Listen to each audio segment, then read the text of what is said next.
আপনি কি জানেন মাতা পার্বতীকে ফিরে পাওয়ার জন্য মহাদেবকে এক আশ্চর্য লীলা করতে হয়েছিল? কথিত আছে একদিন কৈলাসে ভগবান শিব পার্বতীকে বেদের গোপন জ্ঞান দিচ্ছিলেন, কিন্তু দেবীর মন হঠাৎ সমুদ্রের মাছের দিকে চলে যায়।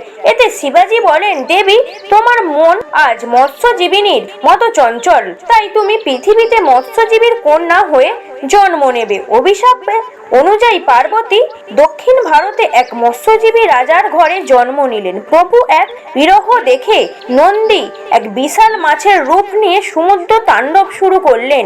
রাজা ঘোষণা করলেন যে এই ভয়ঙ্কর মাছ ধরবে, তার সঙ্গে রাজকন্যার বিয়ে হবে। ঠিক তখন এক অজানা তরুণ মৎস্যজীবী এসে জাল ফেললেন। তিনি ছিলেন স্বয়ং মহাদেব। নন্দী প্রভুকে চিনে নিজের ধরা দিলেন, আর সেইভাবেই আবার মিল হলো শিব ও শক্তির। এই রকম ভিডিও পাওয়ার জন্য চ্যানেলটিকে সাবস্ক্রাইব করুন, আমাদের সঙ্গে থাকুন। ভিডিওটি ভালো লেগে থাকলে লাইক, কমেন্ট, শেয়ার করতে ভুলবেন না।